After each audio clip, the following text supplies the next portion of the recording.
마가복음 13장은 거의 한 90%가 예수님이 말씀하신 내용을 이제 받아서 기록한 내용입니다. 거의 13장 전체가 예수님의 말씀으로 거의 다 채워져 있는데 놀라운 거는 이 13장 전체가 주제가 하나예요. 한 가지 말씀을 계속 이렇게 하십니다. 그게 뭐냐면 종말의 종말. 불편한 진실인데 그게 뭐냐면 우리는 시작하는 것, 새롭게 시작하는 것 이런 데 설렘이 있고요. 그 다음에 새로운 계획을 가지고 새로운 도전을 하고 이게 인생에서 이런 것들이 굉장히 중요하고 설레고 그 다음에 우리 삶을 어떤 가치 있게 만드는 부분이 있습니다. 그래서 새로 시작하는 것들에 대해서는 활기차고요, 긍정적이고 우리가 그런 것에 대해서 이야기를 들을 때는 참 힘이 나고 뭔가 도전이 되고 그런 느낌이 있어요.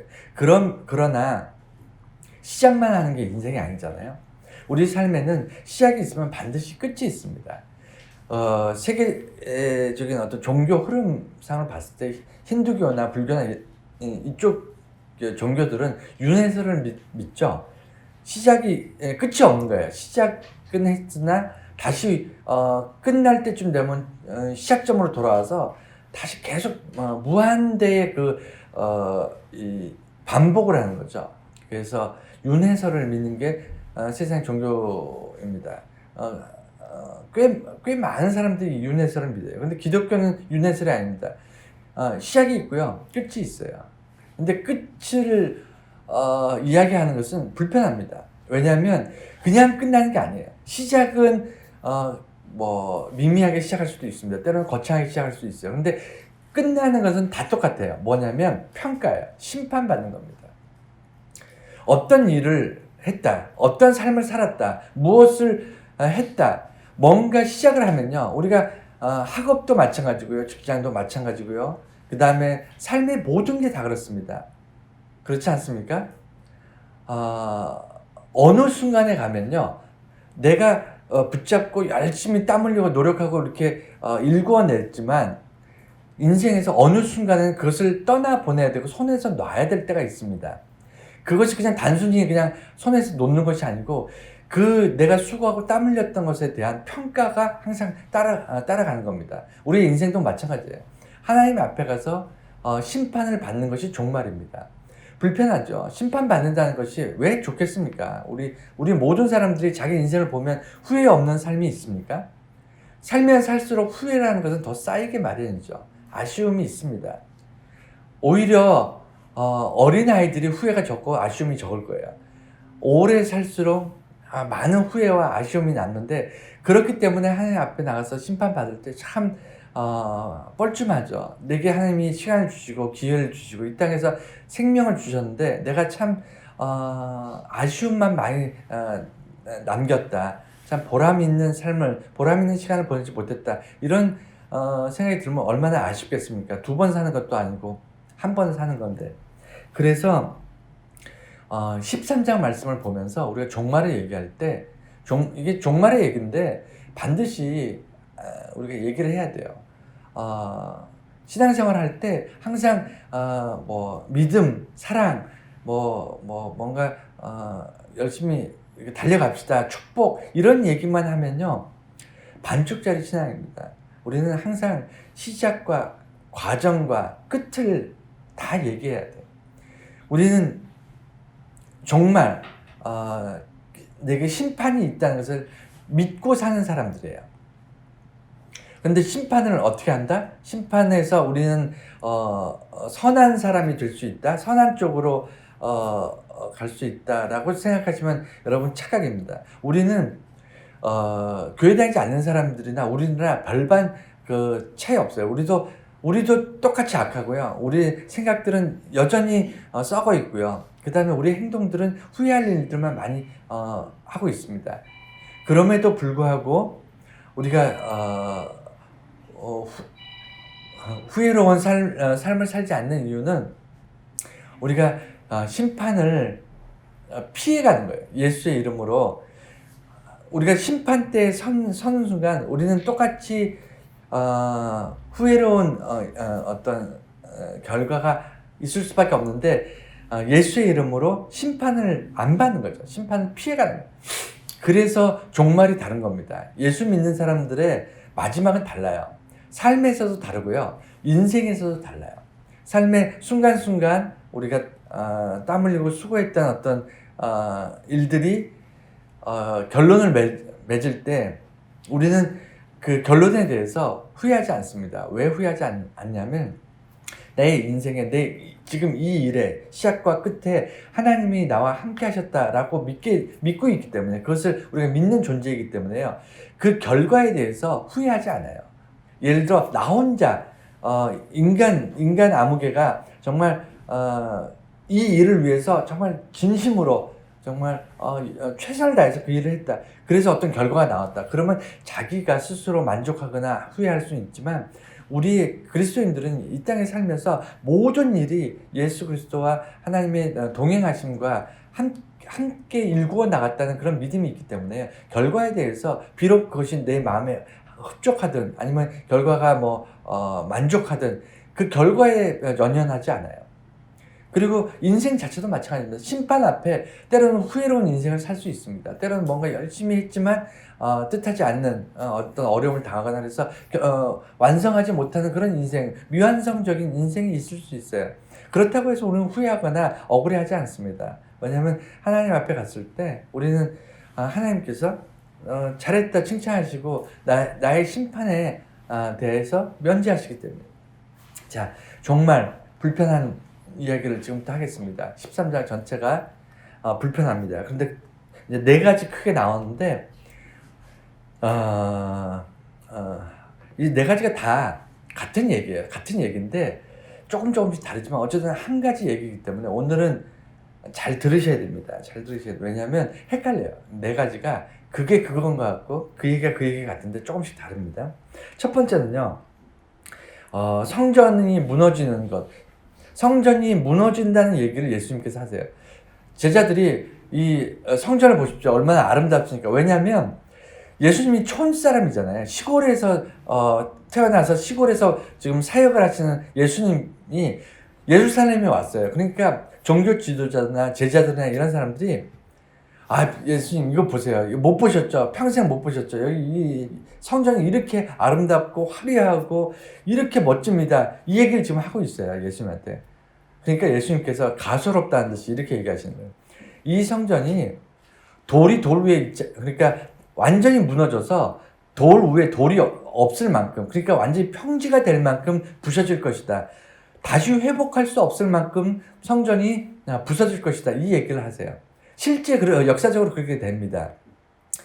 주후 100년 전으로 제가 정확한 지금 시간 모르는데 로마군에 의해서 성전이 완전히 박살나요. 정말 흔적도 없이 사라집니다. 당시 이스라엘의 성전에는요, 금은 보화가 많았습니다. 금은 보화. 모든 보석성 이런 것들이 성전에 많이 있었는데 로마군이 다 가져가고요.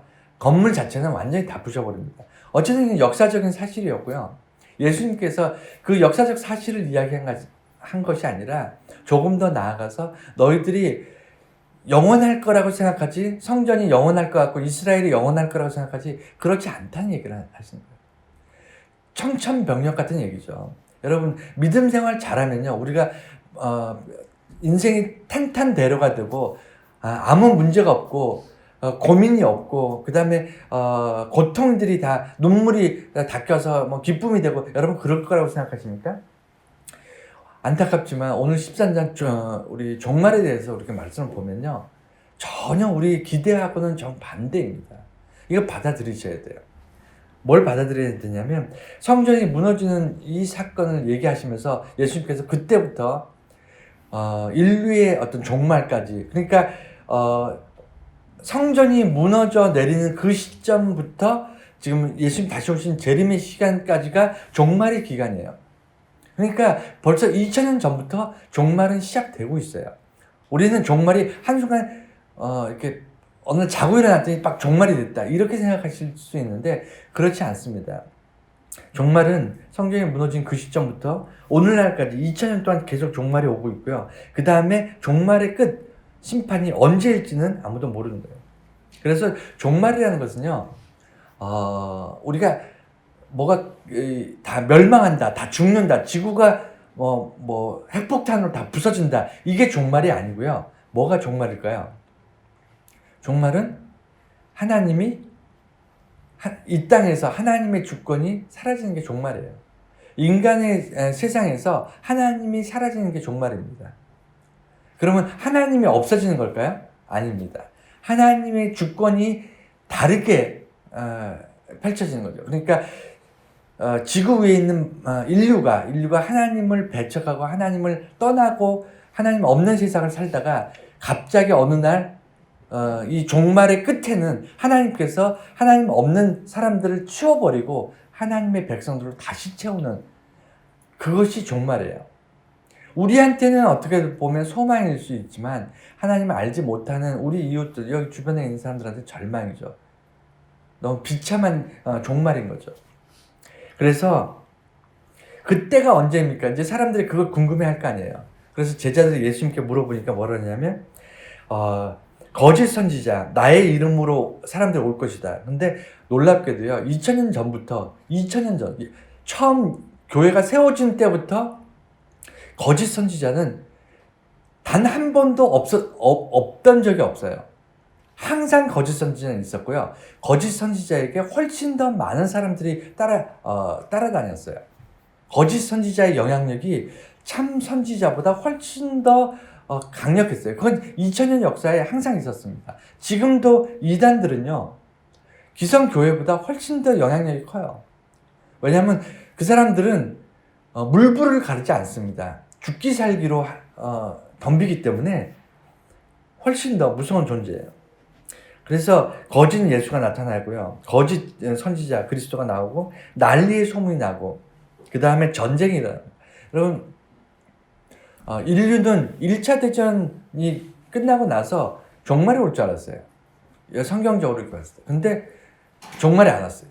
2차 대전이 끝날 때쯤 되면 2차 대전이 끝나면 예수님 다시 오겠다. 이게 전쟁의 소문이 정말 이렇게 비참한, 전 세계가 전쟁에 휩싸여서 이렇게 비참한 적이 없었는데 아마 그 뒤로는 예수님 오시나 보다. 안 오셨어요.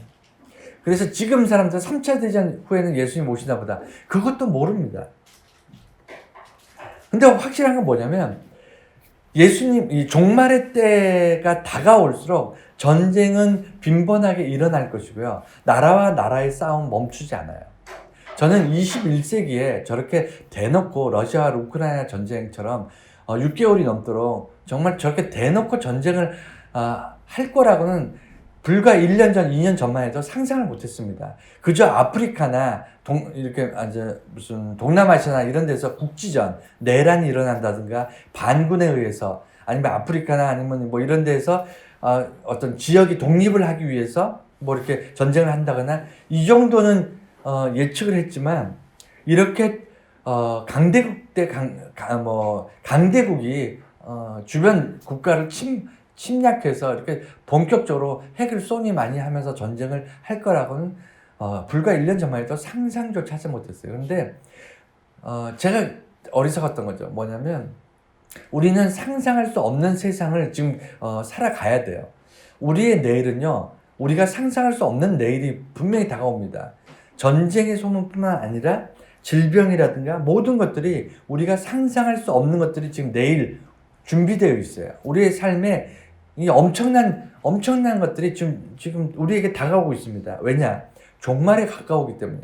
이건 달리 표현이 안 됩니다. 전쟁이 왜 일어나죠? 질병이 왜 일어나죠? 인간이 과학기술이 부족해서 그렇습니까? 아니면 무슨 전쟁을 억제할 만한 어떤 무기나 어떤 정치나 사회가 부족해서 그렇습니까? 우리가 미개합니까?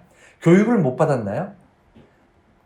그 인류 역사에 가장 뛰어난 인류라고 말하는 지금 이 시기에 가장 합리적이고 가장 과학적이고 모든 것이 정말 잘 갖추어진 이 시기에 전쟁이 더 많이 일어나요. 심지어는 인류를 멸망시킬 만큼의 무기를 가지고 있는 그런 나라들이 전쟁을 하잖아요. 그래서 이것을 어떻게 설명할 수가 없습니다. 우리가 무지해서도 아니고요. 그 다음에 뭐 전쟁이 꼭 필요해서도 아니고, 그냥 왜 이런 일이 일어납니까? 하고 누가 저에게 묻는다면 저는 대답할 방법이 종말이 다가오기 때문입니다. 라고 밖에 말할 수가 없어요. 안타까운 것은 지금 젊은이들 여기 3명이 앉아 있는데 우리 젊은 친구들이 살아갈 세상은요 더 힘들 거예요. 분명합니다. 분명히 더 힘들고요. 이 아이들에게 혹시라도 제가 제일 안타까운 게 뭐냐면 혹시 전쟁을 경험할까봐 이 나라에 다시 전쟁이 다시 발발할까봐 그게 제일 걱정인데 그럴 일이 절대 없다라고 장담 못합니다. 왜냐하면 종말을 향해서 우리 인류가 살아가고 있기 때문에. 그래서 재난, 뭐 자연재해 뭐 이런 것들 쭉 예수님께서 말씀하시는데 제일 안타까운 게 뭐냐면 그게 끝이 아니라는 거예요. 그게 시작이래요. 전쟁이 시작입니다. 자연재해로 지금 뭐 우리가 매년 말도 안 되는 태풍과 폭풍우와 무슨 뭐 열대 뭐 난리도 아니잖아요. 전 세계에서 뭐 산불 나고 막 기온이 40도 50도 올라가고 좀 매년마다 이상 기후라고 그래서 너무 힘들어하고 너무 많은 사람들이 고통받고 있잖아요. 이거 시작이랍니다. 예수님이 말씀하신 2000년 전에. 근데 정확하잖아요. 그리고요, 예수를 믿는다는 것, 그러니까 재난의 징조와, 가장 큰 환란 두 가지가 있는데, 두 가지를 취약해서 얘기하면요, 답답합니다. 뭐냐면, 재난의 과정에는 어떻게 해야 됩니까? 우리가 믿음을 가지고 있으면 하나님께서 우리를 구원해 주신다. 이게 아니에요. 우리가 더 기도하고 더 찬송하고 해야 되는데 더 찬송하고 더 기도하고 우리가 교회에 더 하루 종일 교회에서 살고 뭐 기도만 하고 그렇게 살면 우리가 재난을 피해갈 수 있느냐? 아니라는 거예요. 재난은 예수님께서 뭐라고 그러셨냐면 이 모든 것은 견디는 거래요. 답답합니다. 왜 그러냐면 이 자연재해는요 예수 안 믿는 사람에게만 일어나는 게 아니에요. 전쟁은요 예수 안 믿는 사람들끼리만 하는 게 아니에요. 종말의 특징이 뭐냐면 모든 인류에게 동일하게 일어나는 재앙이라는 거예요. 예수 믿는 사람도 예수 믿지 않는 사람도 똑같이 고통받아요. 이게 언제 있었냐면 엘리야 때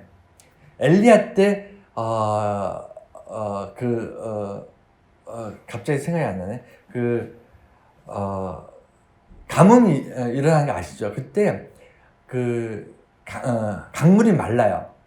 샘물이 마릅니다. 그러니까 물을 구하지 못해가지고 많은 사람들이 작물, 그러니까 물이 없으니까 식물이 나지 않고 그래서 가뭄이 2년인가 3년인가 계속됩니다. 여러분 북한에서 한 해 가뭄이 발생하면요 수만 명이 굶어 죽어요. 북한에서 21세기에. 왜냐하면 거기는 국제적으로 이렇게 차단시키잖아요. 국제사회가 거기에 식량이나 이런 거 원조해주지 않으면요, 이 무역이나 이런 것들 차단하기 때문에 북한은요, 가뭄이 일어나면요, 제일 약한 그런 어린아이들부터 정말 수많은 사람들이 굶어 죽어요. 수만 명, 수십만 명이 굶어 죽습니다. 가뭄이나 홍수가 나면. 그런데 고대 2000년 전에 고대 근동은 말할 것도 없죠. 거기는 가뭄이 일어나면요, 거의 그냥 싹 다 죽습니다. 싹 다 죽어. 거기다 비도 안 오니까 물도 없죠. 식량도 없죠. 그럼 살 방법이 없죠. 그런데 그 당시에 엘리야도 똑같은 고통을 받았어요. 하나님의 백성들, 하나님을 몰래 숨어서 섬기던 사람들, 아합 왕이나 이런 악한 왕들을 피해서 숨어서 하나님께 예배하던 사람들도 똑같이 고통받았어요. 그게 하나님의 방법입니다. 그때 뭐라고 얘기하냐면 견디라는 거예요. 근데 견딜 수 있어요, 없어요? 여러분, 견딜 수 있어요, 없어요? 자연재해, 전쟁, 질병 견딜 수 있습니까, 없습니까? 견딜 수 있죠. 견딜 수 있어요. 어떻게 견디냐면 견디는 힘이 믿음이라는 거예요. 우리가 하나님을 믿는 예수 그리스도의 이름으로 하나님을 믿고 붙잡는 그 믿음이 견딜 수 있는 힘을 주는 거예요. 그러니까 견디지 않고 우리가 믿음이 있으면 견딜 필요가 없고 남들은 세상 모든 사람들은 고통받고 자연재해와 질병과 전쟁으로 고통받지만 예수 믿는 사람은 전혀 고통받지 않아가 아니고요. 똑같은 고통 속에서도 믿음이 있는 자들은요, 소망이 있어요. 그 고통을 견뎌낼 수 있어요. 소망이 있는 사람은요, 이게 잠깐이다. 요거 지나간다. 지나가고 나면 하나님께서 우리에게 정말 우리를 도우시고 우리를 인도하실 것이다. 그런 믿음이 있는 사람은요, 어떠한 고난도 견뎌냅니다. 소망이 없고 희망이 없고, 내일도 마찬가지고, 오늘 힘든데 내일도 똑같은 인생이다. 오늘 힘든데 내일도 소망이 없다. 이런 사람들이 견디지 못하는 거예요.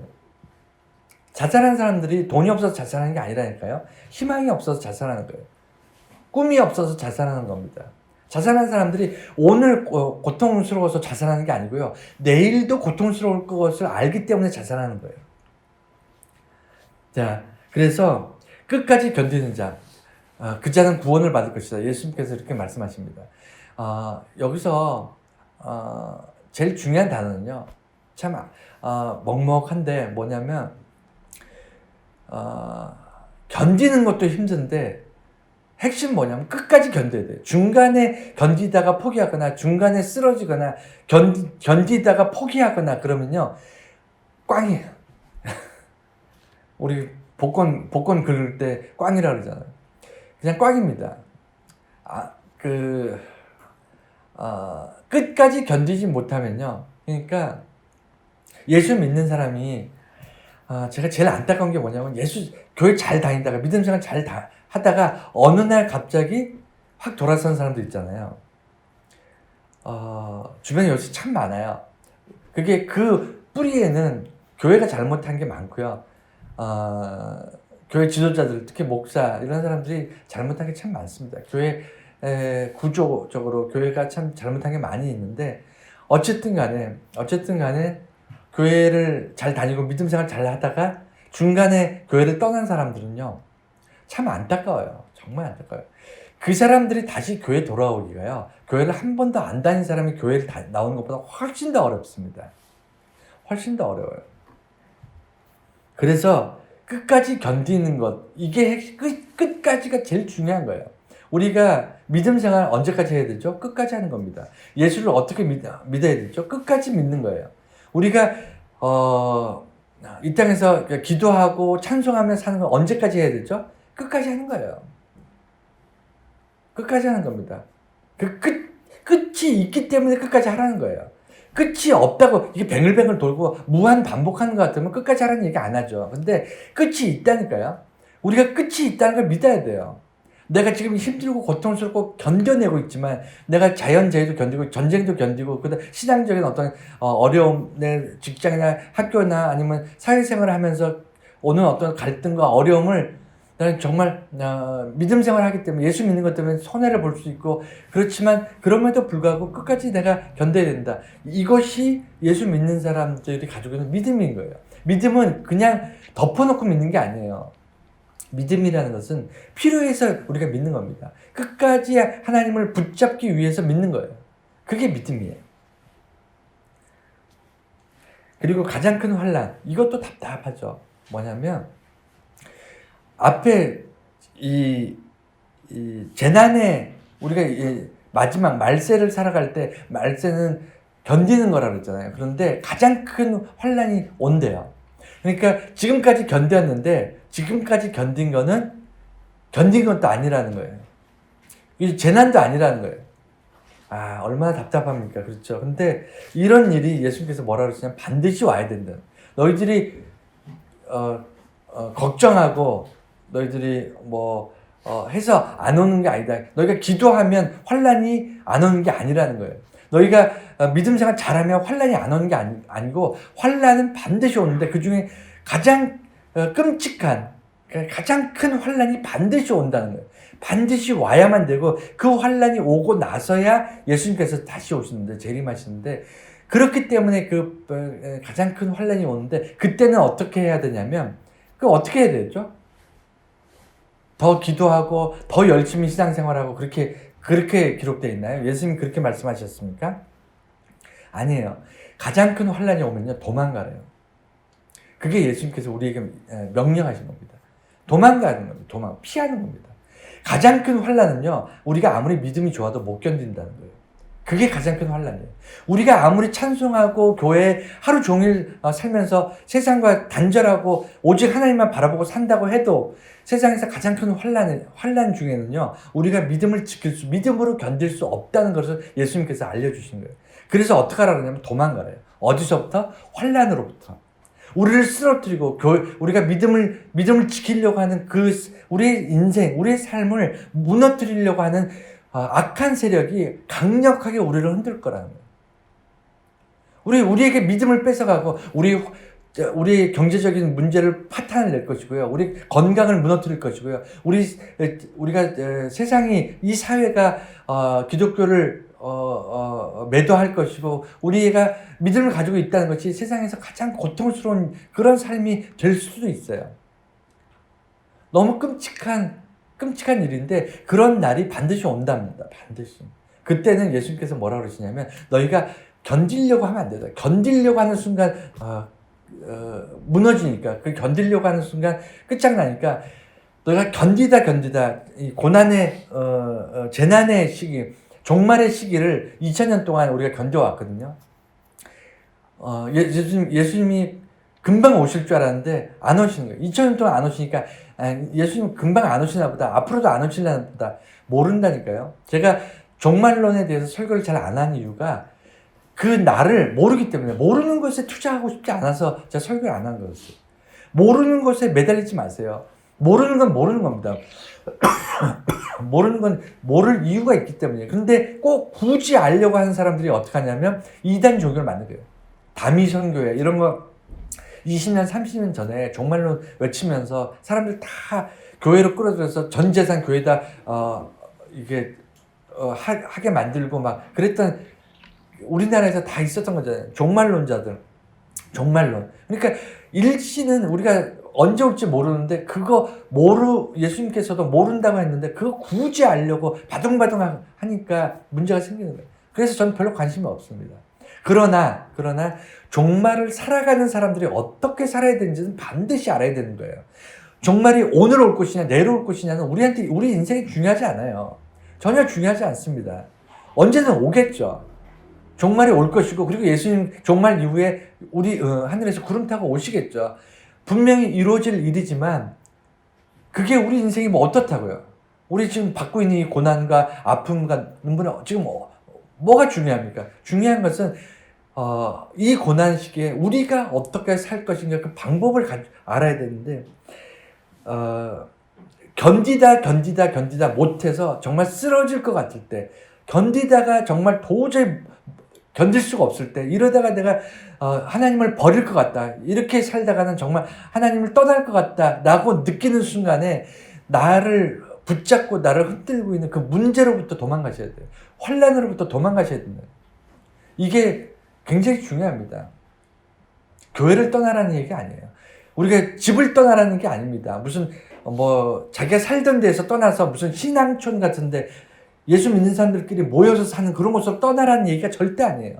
이렇게 말해가지고 수많은 이단이나 이런 사람들이 사회적 무리를 일으켰는데 그게 아니고요. 가장 큰 환난이 일어나면 나의 믿음을 무너뜨리려고 하는 그것으로부터 떠나는 거예요. 그것이 돈일 수 있고요. 명예일 수 있고요. 여러분, 그것이 되게 달콤합니다. 여러분을 무너뜨리는 건요, 강하게 오지 않아요. 세상에서 제일 무서운 건요, 달콤한 거예요. 자기가 깨닫지 못하고 저항할 수 없는, 내가 이거 너무 무섭다, 이것이 나의 인생을 망가뜨릴 수 있겠다 라고 경계심을 가질 필요 없을 만큼 달콤하게 나를 찾아와서 나를 서서히 무너뜨린 것, 그것이 가장 무서운 거예요. 여러분이 믿음 생활을 견디기 힘들 때 그것으로부터 도망가셔야 돼요. 그것이 심지어는 가족일 수도 있어요. 예수님께서 그렇게 말씀해요. 그게 가족일 수도 있고요. 심지어는 가장 사랑하는 사람일 수도 있고, 내가 가장 아끼는 직장이나 명예나, 아니면 내가 평생을 일구었던 어떤 명예나, 아니면 무엇이 되는지 모르겠지만 개개인이 다 다를 수 있어요. 그것이 여러분들을 반드시 무너뜨릴 겁니다. 하나님보다 훨씬 더 소중하게 여러분 인생을 좌지우지할 거예요. 틀림없습니다. 그러면 그것 때문에 내가 하나님에 대한 믿음이 흔들린다고 판단될 때, 내가 견뎌내는데, 내가 전쟁은 견디겠고, 질병도 견디겠고, 내가 이 땅에 살면서 정말 그 어떠한 어려움도 견디겠는데, 이것 때문에 내가 무너질 것 같다. 그럼 그것으로부터 도망치셔야 돼요. 그리고 환난 중에 반드시 뭐가 있냐면, 적그리스도가 있답니다. 여러분, 적그리스도는요, 안타깝지만 여러분이 선택할 수 없어요. 여러분, 초대형 교회 목사들이 저는 적그리스도화 되었다고, 적그리스도인지 아닌지 모르죠. 근데 적그리스도화 되었다고 저는 확실히 믿습니다. 그 사람들은 하나님보다 돈을 좋아하고요, 명예를 좋아하는 사람들이에요. 확실합니다. 그래서 자기 돈을 자기 자식에게 물려주는 거 아닙니까? 명예를 자기 자식에게 물려주는 거잖아요. 그러니까 하나님보다 더 소중하게 생각하니까 확실해요. 그럼에도 불구하고 그 교회를 다니고 있는 수만 명의 신자들, 하나님을 믿기로 작정해서 그 교회에 나와서 예배드리고 있는 사람들은 적그리스도에 끌려서 가고 있다는 자체를 깨닫지 못합니다.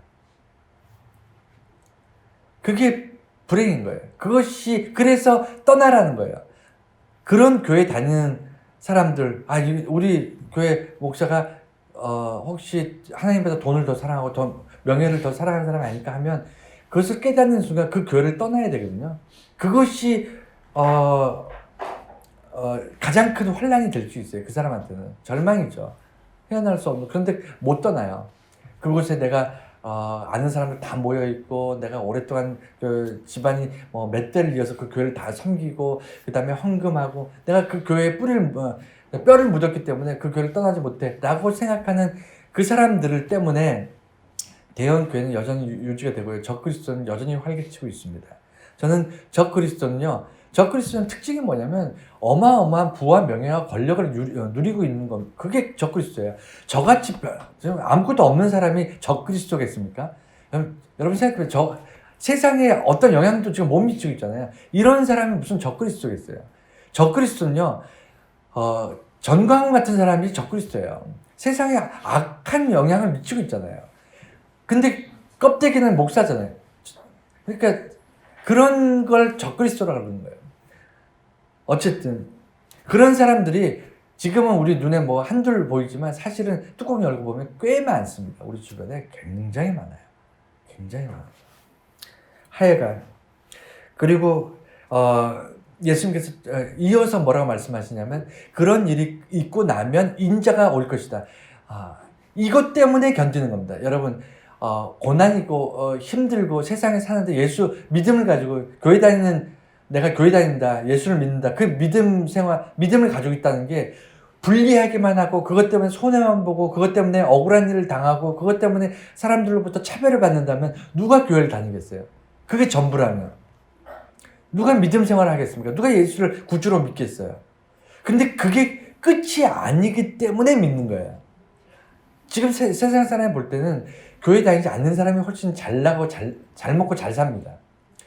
왜 그렇죠? 악한 양심의 거리낌이 없기 때문에, 무서운 게 없기 때문에, 하나님을 두려워하지 않기 때문에요, 악한 남의 것을 뺏어가도요 양심을 거리낌이 없습니다. 자기는 능력이 있어서 유능하니까 뺏어간다고 생각하니까 뺏긴 사람만 불쌍한 거지, 뺏어간 사람이 이제 양심의 가책을 느끼지 않아요. 그런데 하나님을 아는 사람, 하나님이 나를 보고 계신다, 이걸 알고 있는 사람은요 함부로 남의 것을 뺏지 못합니다. 하나님의 법이 있기 때문에 함부로 그렇게 못해요. 세상 법은 피해갈 수 있어요. 세상 법은 빠져나갈 수 있습니다. 그런데 하나님이 보고 계시는 데는 그걸 어떻게 빠져나갑니까? 그러니까 하나님을 믿는 사람들은요, 믿음이 있는 사람들은 세상에서 더 힘들고 더 어렵고 더 땀 흘려야 되고 더 수고해야 되는 게 맞아요. 그러니까 믿지 않는 사람 입장에서는 쟤네들은 무슨 재미로 살지? 자기들은 세상의 어떤 향락을 다 누리잖아요. 근데 교회 다니는 사람들은 최대한 절제하고 경건하게 살려고 그러고, 하나님의 백성으로서 거룩하려고 노력하고, 물론 100% 거룩한 사람은 아무도 없죠. 하지만 노력은 하잖아요. 그렇게 살려고 하는 사람들을 보면서 쟤네들은 무슨 재미로 저렇게 살지? 라고 세상은 얘기하는데, 왜 그러냐면 걔네들 자기들이 사는 재미를 우리들은 재미없게 산다고 생각하기 때문이에요. 왜냐면 우리가 사는 재미를 걔네들은 모르니까. 그 이야기는 뭐냐면 우리가 이런 어렵고 힘들고 차별받는 이런 삶을 사는 이유가 뭐냐면 그 사람들은 그 순간을 즐기기 위해 하나님을 알지 못하는 그 순간에 뭐 권력을 탐하고 인기를 탐하고 돈을 탐하고 무슨 마약을 이건 순간순간을 소모하고 즐기는 거거든요. 근데 순간 쾌락을 즐기고 나면 그 다음은 어떻게 되냐면 허무하거든요. 내가 쾌락이 사라지고 나면 내가 사람들로부터 인기와 존경을 받았는데 갑자기 사람들이 나를 잊어버려.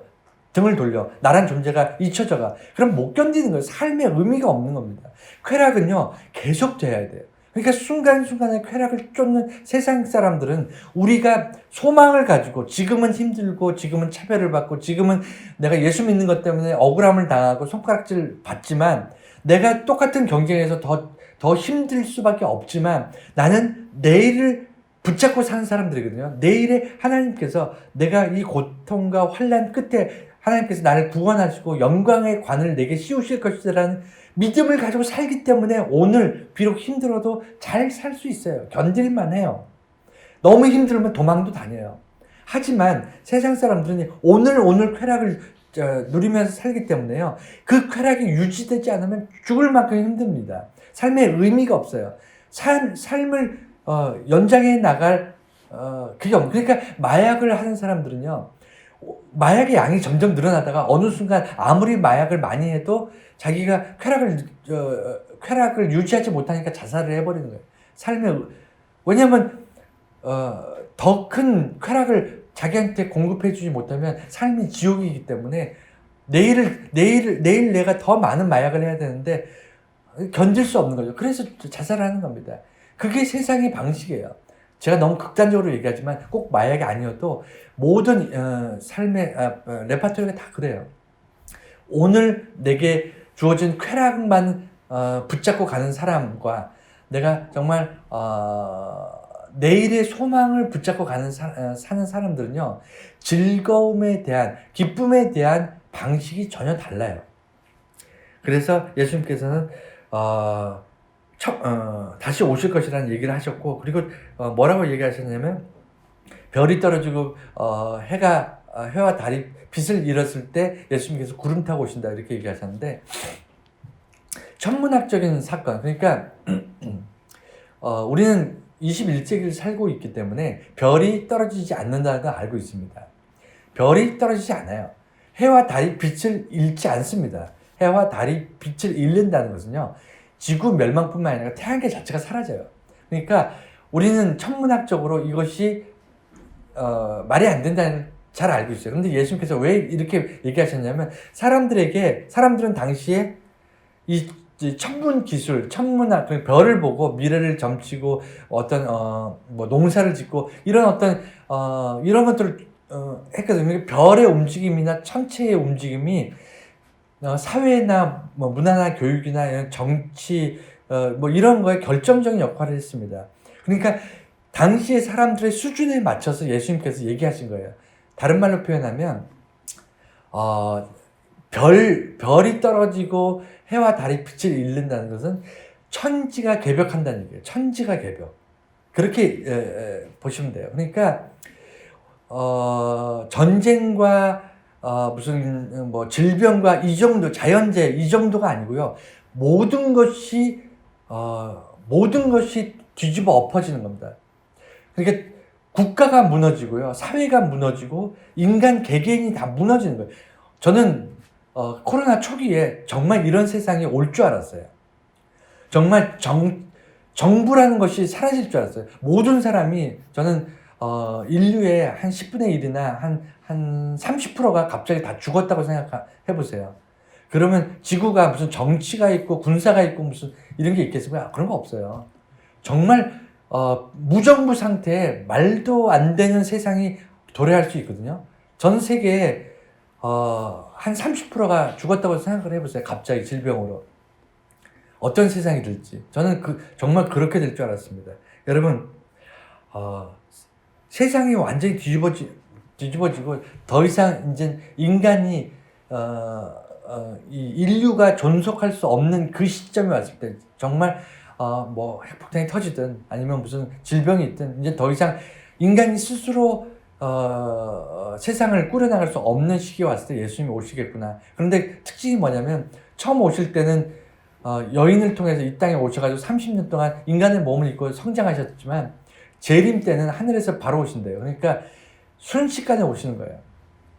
이 땅에 태어나셔서. 그러니까 이 땅에서 태어나서 나는 선지자다, 나는 예수다, 나는 그리스도다라고 말하는 이단들 많잖아요. 주변에 보면 그 사람들 다 태어나서 이 땅에서 20년, 30년, 50년, 60년 다 성장한 사람들이잖아요. 그 사람들 거짓말을 해요.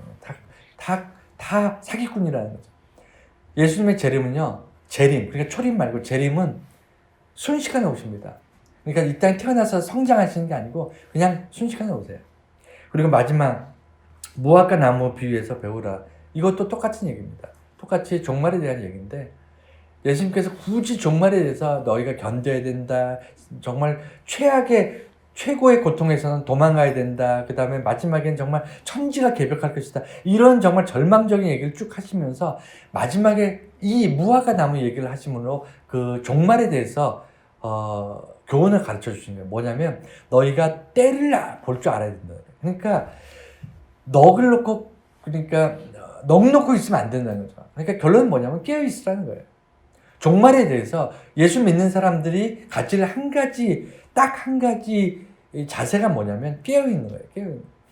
그때는 느닷없이 오지 않는다는 거예요. 그러니까 마지막 때는 예수님이 다시 오실 때는 대충 알 수 있다는 거예요. 대충 때가 대충 이맘때쯤 예수님께서 다시 오시겠다는 대충은 알 수 있어요. 그런데 중요한 거는 그 날과 시는 아무도 몰라요.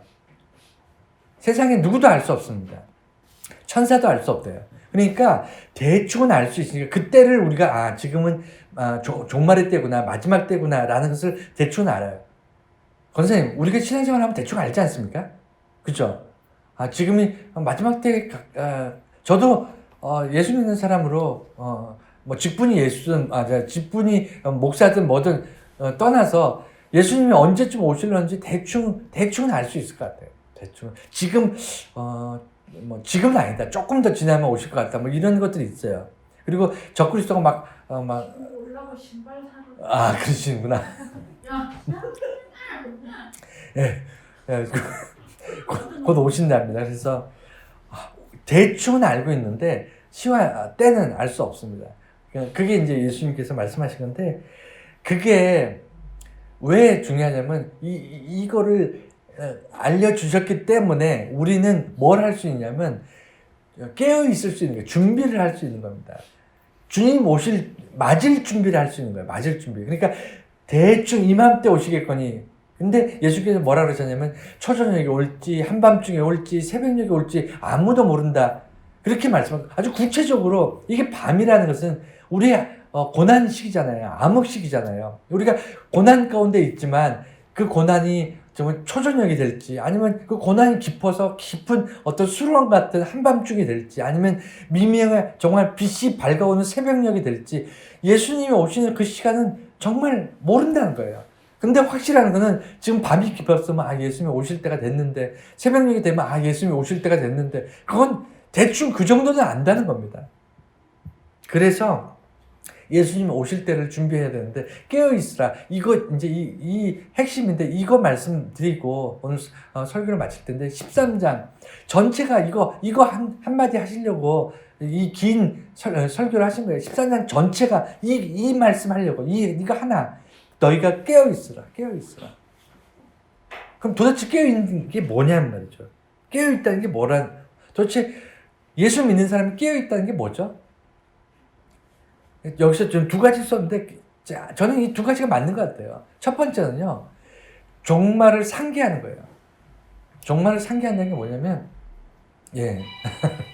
종말은 아까 말씀드린 것처럼 반드시 우리에게 다가온다. 반드시 일어날 일이다.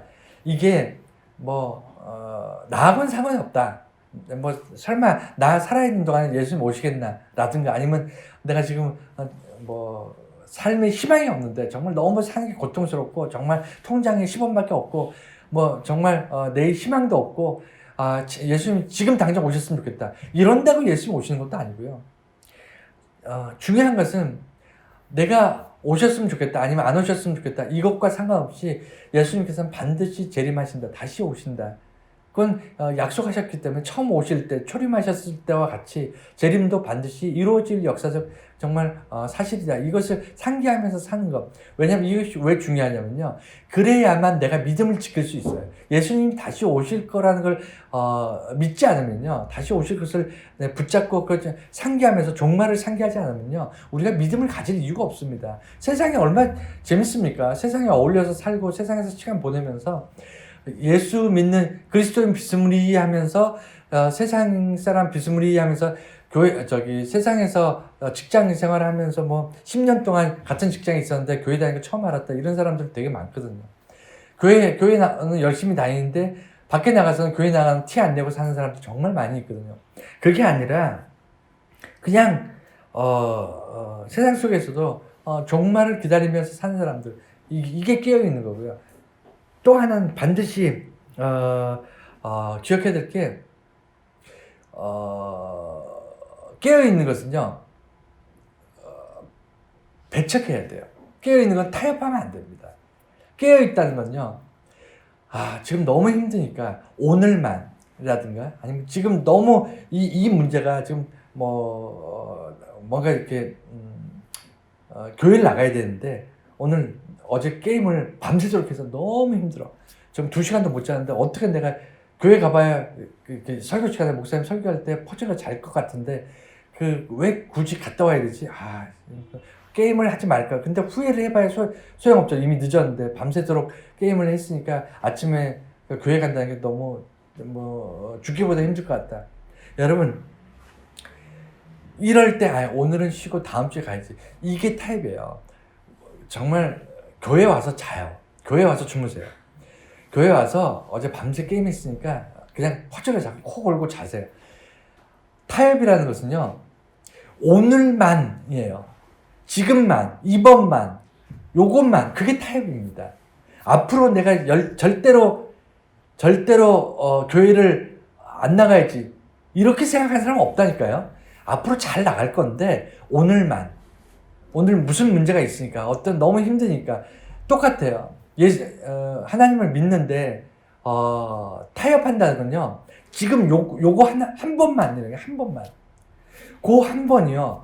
여러분들이 이 환란에서 이 마지막 종말의 때 이 마지막 시대에 여러분들이 깨어있지 못하고 자는 거예요. 우리가 요거 한 번만 타협을 하잖아요. 오늘만 교회를 안 나가. 오늘만 내가 예수 믿는 사람이지만 이 일을 하겠다. 오늘만 하나님 기뻐하지 않지만 요거를 하겠다. 요 한 번이 사람을 편안하게 만듭니다. 하나님을 의식하지 않아요. 우리가 타협하지 않으면요.